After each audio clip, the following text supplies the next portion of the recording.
today, and we're going to start straight away. It's my pleasure today to introduce Luciano Mammino, Senior Architect from Ford Theorem. Hi, Luciano. Hello, everyone. Thank you for having me, Luca, David, and Valerio. Hi, Luciano. Yeah, it's our pleasure.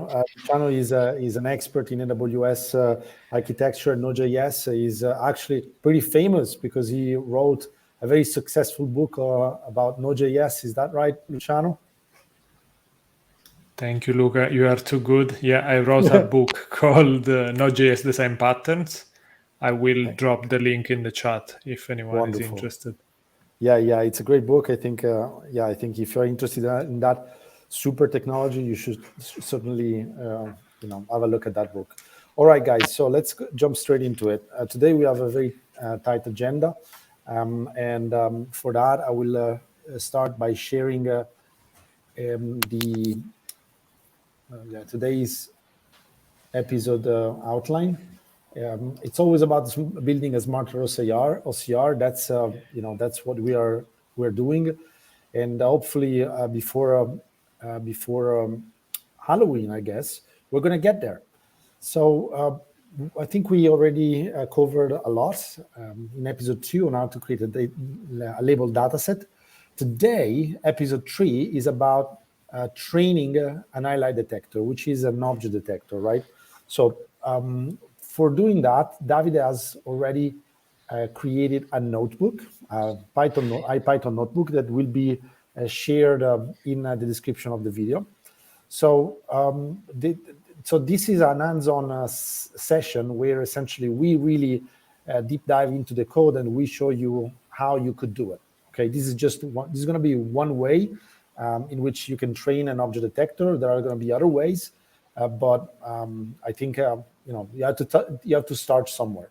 And please, Luciano, since you're not a machine learning engineer, but you're a very skilled coder, ask as many questions as you want and can, so that we can keep this session interactive and maybe, attain our objective, which is explain how AI can be deployed in services and in existing products, even if you don't have a PhD in computer vision and machine learning. How good is that? Yeah, I'll try my best at asking not very dumb questions, but I cannot promise.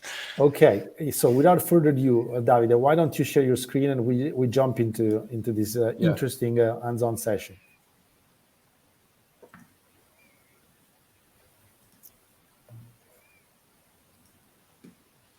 I'm gonna stop sharing my screen, and whenever you're ready, we're gonna go into that. Screen now.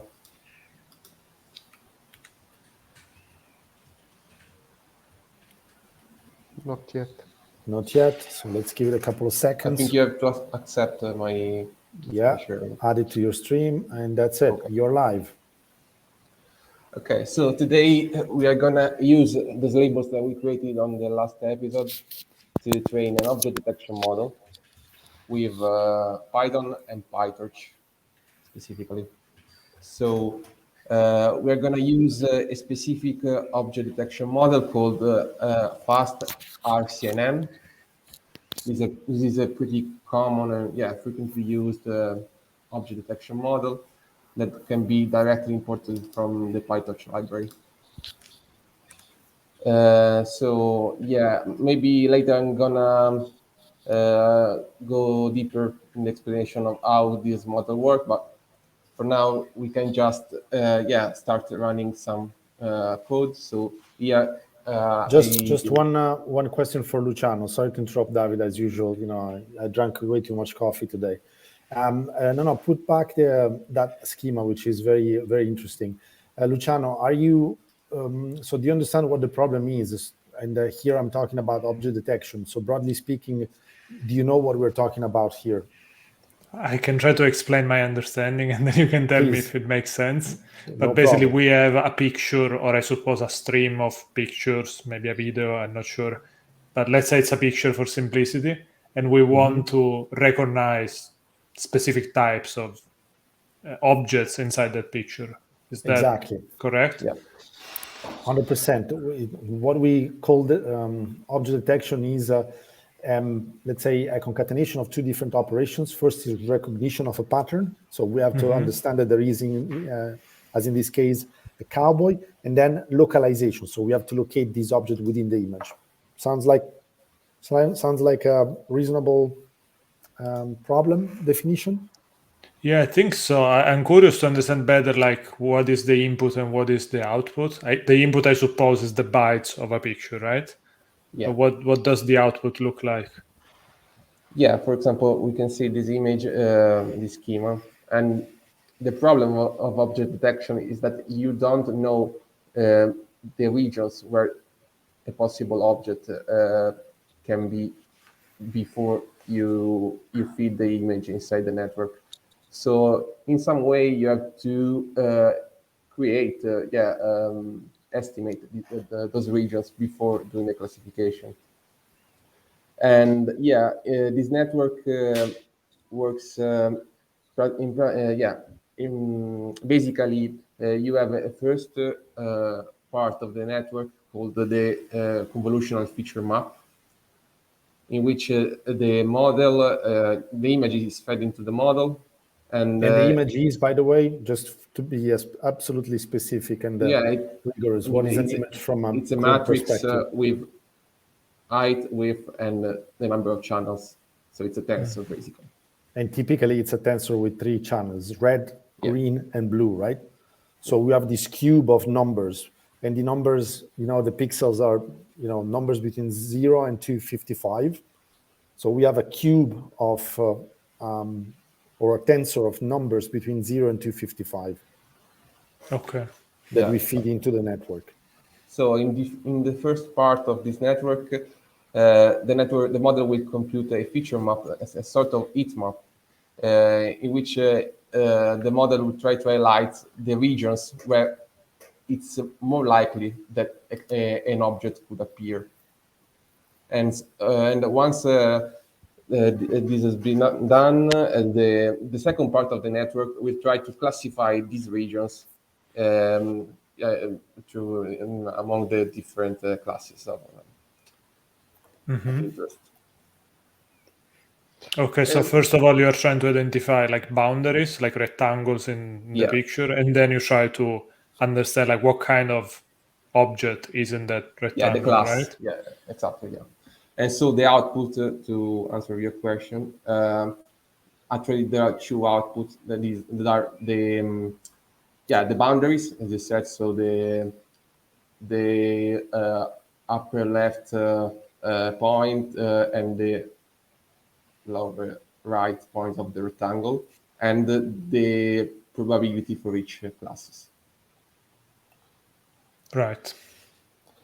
Because of course you cannot determine with absolute certainty what kind of object is. You can just say there is a certain probability that this rectangle contains this type of object, Exactly, but other probabilities for all the other classes that you are training, I guess, for. Yeah. Exactly. Okay. And then there is this probability, right? And the probability is a number between 0 and 1. And the input, as we mentioned before, is this tensor, right? Yeah. So it's a cube where we have actually 3 channels, 1, 2, and 3. And in each cube, there is a number. Okay, so this is a kind of a very, very quick input-output schema. So Davide, please, I'm going to put you back. Let's go ahead with the network description, because now we have to build a network in this block, empty block that I was drawing, right? So to start, we just import some packages. So I'm gonna import some standard packages as NumPy and OS, and some deep learning specific packages like Touch Vision, Torch, and Augmentation, for example. That is a really cool for data augmentation. Do you know what data augmentation there is, are Luciano? other packages that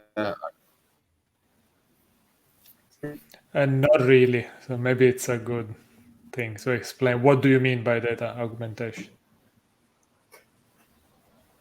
yeah. So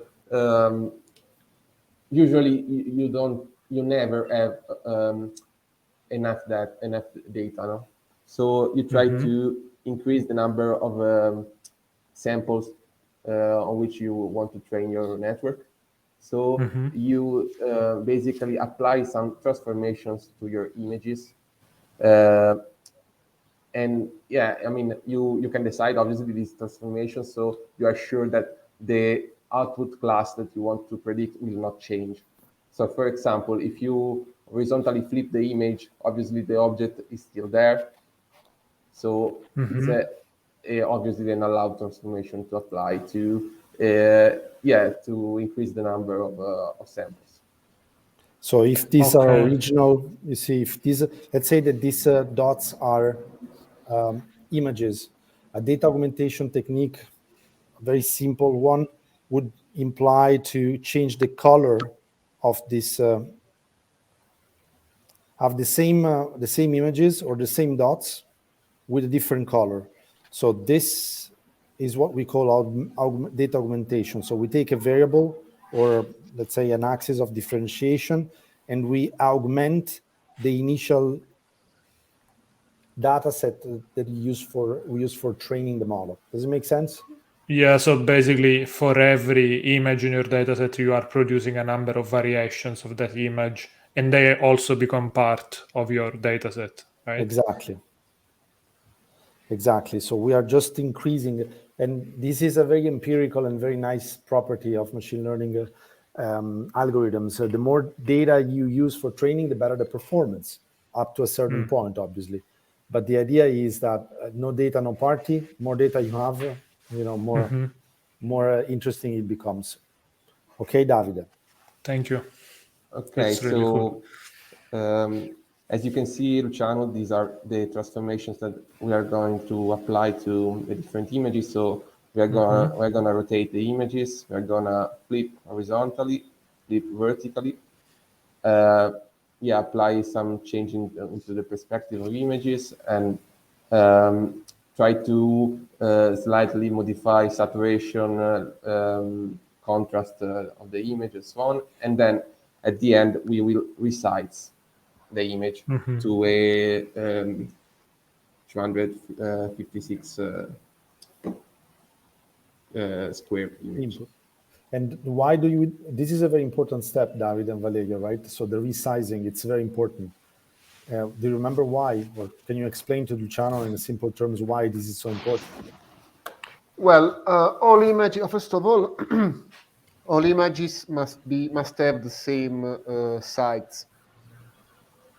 First of all. Second thing is that the bigger the image, the longer the inference operation will be. And by inference operation, I mean the operation of feeding the network with the input sample. So let's try to explain this in layman terms. We have a network, right? David and Valeria. So we have a network. This network has an input and an output, right? The reason why we have to resize the images is that we cannot fit a square in a rectangle or vice versa. We need to fit this image. So this is an image, okay? And this image is in practical terms, this is just an array of values, right? Between 0 and 1 and 255. And each of these values is the value of a pixel, okay? Let's say that the network in input has n elements or neurons, okay? So if I have an input, if in input I have n elements, in here, the size of the picture has to be equal to n. So same number of elements in the input of the network and same number of pixels in the image. That's why we rescale. Otherwise, Okay, it doesn't work. So it doesn't matter if you are like changing the proportion of an image, right? It gets, I don't know, squashed or something. It doesn't really matter because at the end of the day, you don't need to visualize that image. You just need to feed the neural network, right? Yeah. And don't you think, I mean, Davide, do you want to tell Luciano why this is so counterintuitive, but in practice true? Like even if we alter dramatically the size and the dimensions of an image, and by doing that, we alter the structure and the aspect and the view of that image, the network is still so powerful that is able to recognize objects and recognize the content of that image. So that's quite surprising, isn't it? Well, it seems, yeah, definitely counterintuitive for me. Anyway, I'm always talking too much. I let Davide go on with this explanation. We understood that we're using a data augmentation. We understood that we have to resize the image so that we can fit it into the network. So what? As you can see, there are different transformations for the train set and the test set. In the test set, we just resize the image without applying all the previous randomly applied functions. So this is because we Sorry, want... David, a quick question. When you use that method a.compose, is it gonna like try all these different variations as different images, or is like applying them all together and producing one? No, you can see here that we have a parameter called p. This is the probability that that specific function will be applied.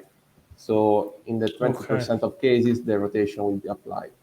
So you get like a randomized data enrichment this way, right? Yeah, exactly. Yeah. And this is why we want to keep still the test set, because we want like an objective metric to evaluate our model. So we don't want the test set could change during the training. Because we apply different transformations at every epoch. Okay. Okay. So we are gonna read these two pandas data frames that are basically composed by 3 or 2 columns: the path of the image and the bounding box of the object that we want to recognize. We are gonna feed this information to our predefined data set and to the data loader that we will need to feed the images into the model. So you mentioned two entities. One is the data loader, and the other one is the data set. Can you explain a little bit more what we're talking about here? Yeah, I mean, you can see the data set as a collection of images, but the data loader, it creates batches with these images. So you can see here that we have a batch site. So it will collate, it will concatenate 8 randomly sampled images from this data set, and we'll feed these 8 images, so this batch, into the model for training. Gotcha. So it's just a way to sample the database and to pick random samples from such database, so that then we can use these chunks, these randomized chunks of images for training our algorithm in a more efficient way. Is that the case, Davide? Yeah, because obviously, if you the best thing to do would be to feed the whole data set all together into the model, but obviously for probably in terms of memory and so on, you cannot load the whole data set all together. So you have to sample small batches from this data set. Did you get it, Luciano? This is very important because when we are doing deep learning, we have huge data sets, and they simply don't fit into memory. But do you eventually load all of them, or you just always Yeah, but pick not at the like? same time. Okay, yeah. So this is just like a batching technique. Yeah, exactly. Yeah. Why does it have batch to load. be randomized? Could you just pick, I don't know, every 10 images, for instance? Yeah, because you want to change these different updates that you apply to the network, because there is a possibility that the network will get stuck in the so-called local minima, and so you want some randomization in the sampling. Okay. This is all because at the end you want to measure the performance of the network, or you do that anyway? No, I mean, no, it's not linked to the estimation, Okay. just for the training. Okay, Okay. More so questions? Yeah, let's go on. Let's move on. yeah. So here I will just basically check that we have a GPU, so we can load our model on the GPU. And yeah, this allows a much faster training for our model. Order of magnitude on order of magnitude in improvement. How much is it? It's not a perfect science, I think. Valerio, what do you think? 10x? I think even more. I think that it's not possible to train such a model, this specific model that we are showing here, using a CPU. I mean, it will take days or weeks using just a CPU. Yeah. So I think so. Just to answer your question, I think that the improvement is much more than 10x in this specific case. Okay, and yeah, we are going to use this model called the faster RCNN, and we are going to use some pre-trained parameters. So the parameters of the network comes from a previous training, and this previous training has been performed on this COCO dataset. That is a famous dataset in the academia, and it's a huge dataset with a lot of images. So it's a very general way to use a pre-training checkpoint. So basically with that you have already not just the images, but I suppose also some way to recognize the objects in the image. Yeah, or well, exactly. some labels, I guess, maybe is the right term. Not labels, because we want to classify different classes, obviously. But you have a good initialization of your parameters, because the other option would be to start from scratch. So generate random starting parameters. But yeah, I mean, we have a very solid pre-training, so why we don't use that? Okay. Okay, so then we're gonna define the number of classes. That in this case is 2, because we have only the our highlights that we want to localize, and the negative class that is just the rest. The background, let's say. Yeah. And we are gonna load the model into our device. This is the GPU. At this point, we are going to define the optimizer of this network. That is basically the method in which you update the parameters of your network, and the learning rate that regulates the speed of the updates. This is black magic that for the moment, Luciano, you don't need to care about. Yeah, I'm just gonna assume it makes it better and faster. Yeah, exactly. And this is our model, if we wanna see it. So this is the first part of the backbone, where the image is fed into this convolutional neural network, and some self-learned features are extracted from this image. And at the end, we can see the output of the network. So as we were saying previously, there are 2 outputs.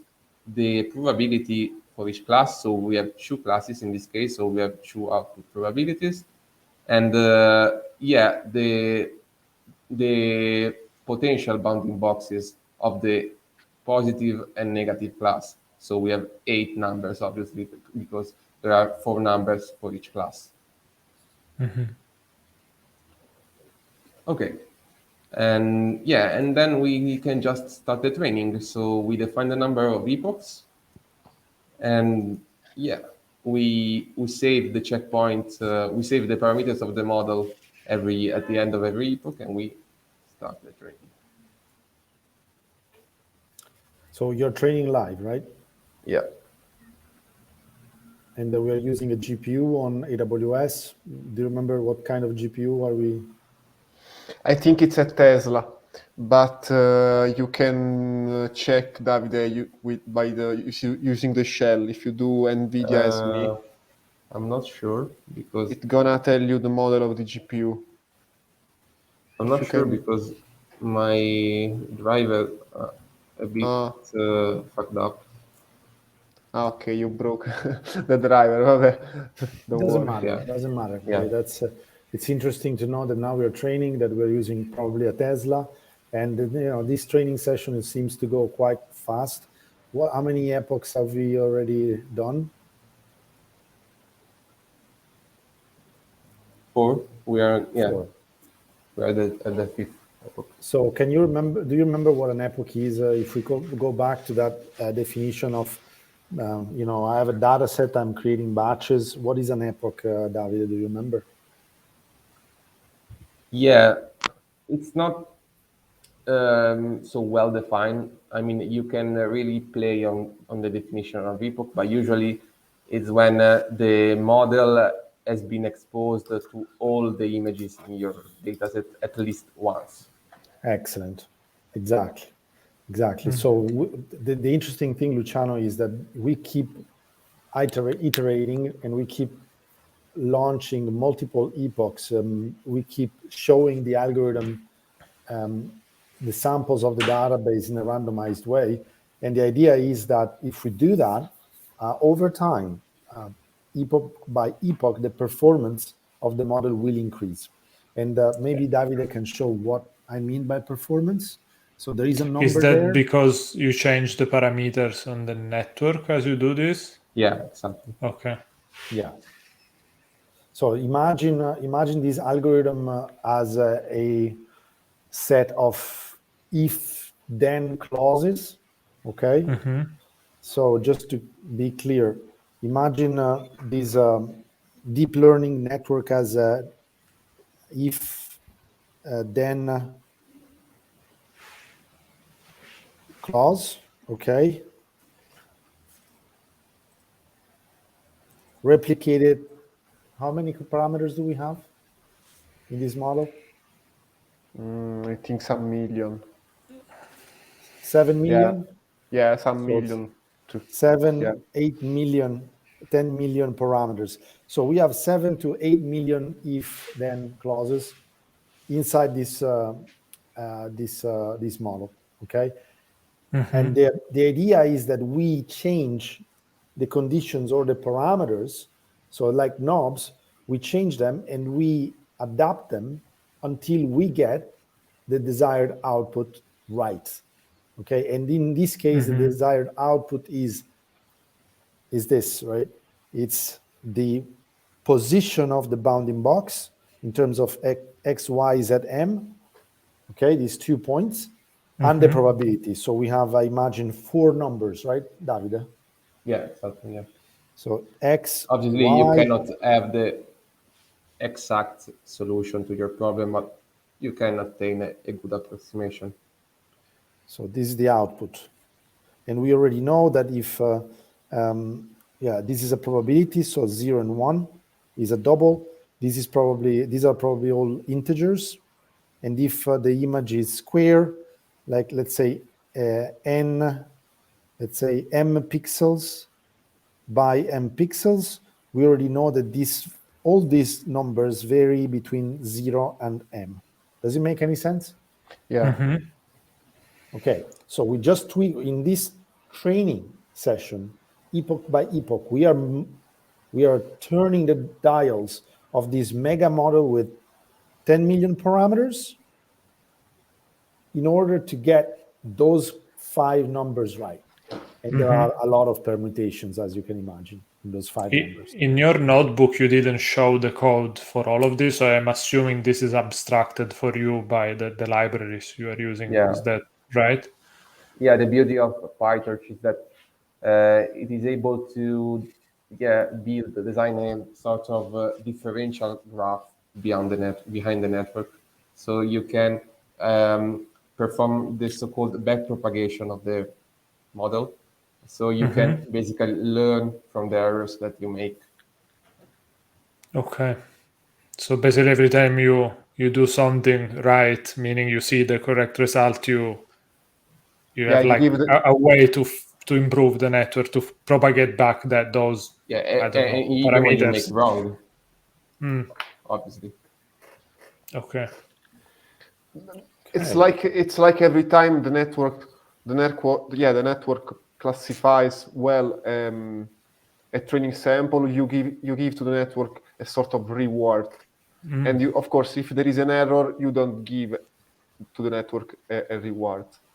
And yeah, basically this is Nice. I have another question. I noticed that your notebook was, you mentioned you were running it on AWS. I'm curious, like, how do you do that? Do you just start a machine, SSH into it, install notebook, and then connect? Or is there any other process to do that? we typically do exactly just like you described. But in AWS there is basically you pay the whole machine according to the hourly, according to the hardware that you choose. But then there are other options, yes, on AWS, like AWS SageMaker, that allows you to, instead of renting the whole machine, you can rent only a notebook instance. So the price is lower, of course. And maybe the specific notebook, for the specific notebook, you can use just an hardware, simple hardware without GPU. And then within the SageMaker algorithm, if you need the GPU in order to start training, you will get a GPU automatically. Only for the training time. While if you use the first option, so if you rent an entire machine, you have to start a machine using the GPU. So you will pay the GPU from the exact moment in time you switch on the machine. So basically, if you use SageMaker, it is potentially cheaper because all the time you spend prototyping, you are only paying for exactly. cheaper amount, right? Yeah. On the other end, in my opinion, it's a bit more complicated how to deal with the debugging of the code if you use SageMaker. That's interesting. Thank you. So this is a typical workflow. When we start, we need to develop something. We use the Jupyter no GPU instance, and then or even for extracting features that don't require a lot of computation. And then once we have to start training, the Jupyter with GPU is used so that we can, it's like a Hyperloop. We just we throw in a GPU and it accelerates dramatically all the rest of the training session. And it's very easy to deploy an API on SageMaker. Yeah, this is something that we use. We have been using more and more, and we encourage everybody to use it, especially if you want to get there faster. Guys, we are almost we are out of time. Yeah, I is want there to any final remark? I just want to show some results. Yes. So, okay. So yeah, these are some images from the test set. As you can see, the highlightings that we wanted to recognize are correctly located. So this is, just to be clear, this is a sample page where there are manual highlights, okay, beside some text, and we want to localize, well, detect them, which means that we want to draw automatically that rectangle that you can see there in red. Is that correct, Davide? Yeah. So will the next step be that you kind of expand around that rectangle and actually do like an OCR and then extrapolate the text from there? That is the goal, right, of the project. Yeah. The next thing I think it would be to try to find the layout of the page so that you can understand if this mark belongs to the left side or on the right side of this image, and then you can segment and filter this patch, this part of the image, and you can run an OCR on that and recognize what it's written inside. Yeah. Nice. Okay, guys, any other questions? Anything else we want to ask Davide and Valerio? All good? Yeah. Or ask Luciano? Do you guys want to ask questions to Luciano? Not about AI, please. Did you know? Did you already know SageMaker or some other alternatives way to use notebooks apart from this? Yeah, no, I never used SageMaker. I have been using, especially in the last few months, notebooks, but only as a way to prototype with Python code, not really for AI and ML. So it's interesting because it's very interactive way of working with code, especially if you're working with data. You have a bunch of different ways to visualize the data interactively. So initially I was a little bit skeptical, being a more traditional software engineer. But then as soon as you start using it, you see the value, and it's very easy to get results quickly. And then after that, you can move that code somewhere else and make it a little bit more production ready. But for prototyping, I find it very useful. Okay. Fantastic. Guys, thanks a lot. Let's thank our guest, Luciano Mammino. By the way, the link to his book is down below, node.jsdesignpatterns.com. Check it out. It's amazing.